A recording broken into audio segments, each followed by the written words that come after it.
мне обратился клиент. Ему нужно было облицевать данный камин крупноформатным керамогранитом. И он мне прислал фотографии, как в данный момент это выглядит. Значит, стоял только камин на кирпичном фундаменте и была труба. У меня сразу возник вопрос, кто будет заниматься облицовкой короба. И мы поняли, что на данный момент у него нет подходящего мастера, который мог бы сделать именно специалист по каминам.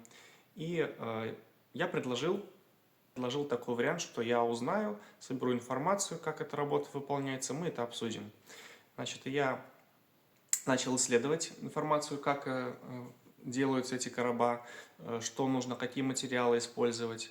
И на самом деле очень много нюансов, поэтому я очень благодарен двум специалистам, к которым я обратился, которые занимаются профессионально каминами, и они мне тоже дали консультации, как нужно делать, с каких материалов и так далее. Очень много вопросов на самом деле возникает, потому что плиты тяжелые, каждая плита весит 70 килограмм. Значит, нужно понимать, что эта конструкция должна быть прочной. Далее, если мы выбираем материалы, например, многие используют гипсокартон и внутрь базальтовую вату используют. Но так как это не просто закрытый короб, здесь эта история конвекционная, то есть будут позже, когда уже облицована плита, выпилены отверстия с боков, два снизу и два сверху. Позже поясню, почему именно такое количество. То значит воздух теплый будет постоянно проходить. Что возникает вследствие этого? Значит, люди будут дышать тем, что внутри находится данного камина. При использовании базальтовой ваты фольгированная сторона со временем может отклеиваться. Клей, который используется между фольгой и ватой, он может не всегда выдерживать все эти температуры. И со временем это может устаревать данный материал, и получается частички ваты могут попадать в воздух, и этим клиент будет дышать. Получается, это не совсем экологичная история. Да? Если аллергия, например, то можно... зачем это, да?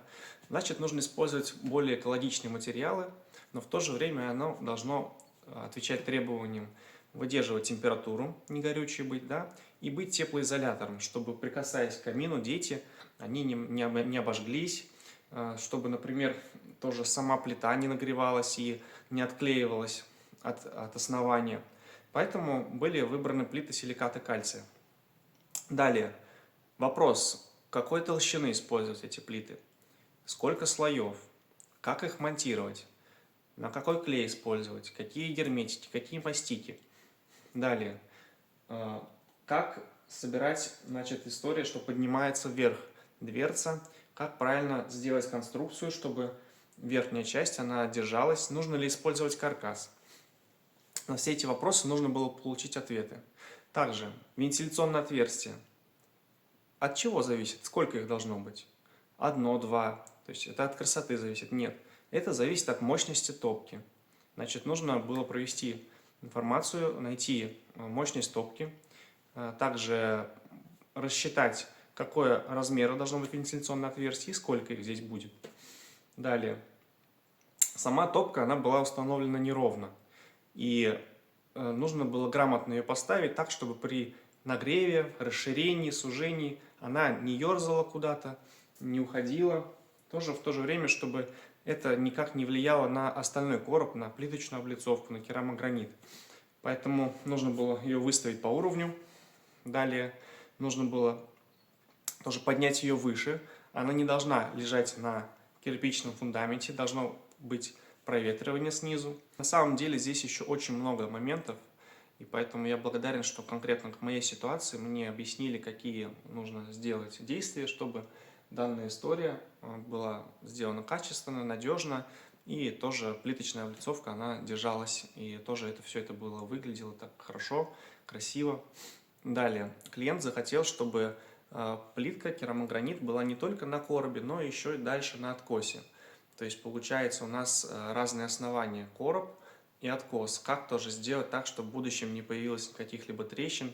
Тоже здесь нужно было проработать этот вопрос. И здесь уже совместно мои знания, знания коллег по каминам помогли принять решение, как правильно сконструировать этот короб.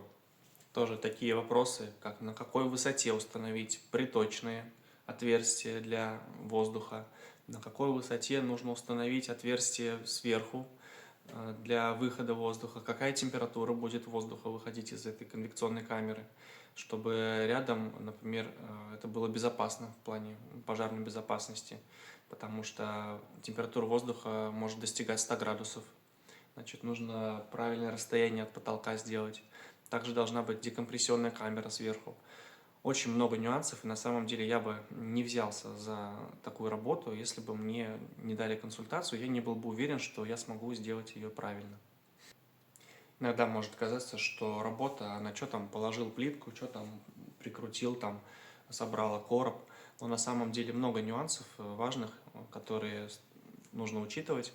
И я рад, что тоже был такой опыт работы с этим камином, и что получилось дать клиенту хорошую, качественную работу, и далее приступить уже, не задерживая сроки, к монтажу самих плит керамогранита максиформата.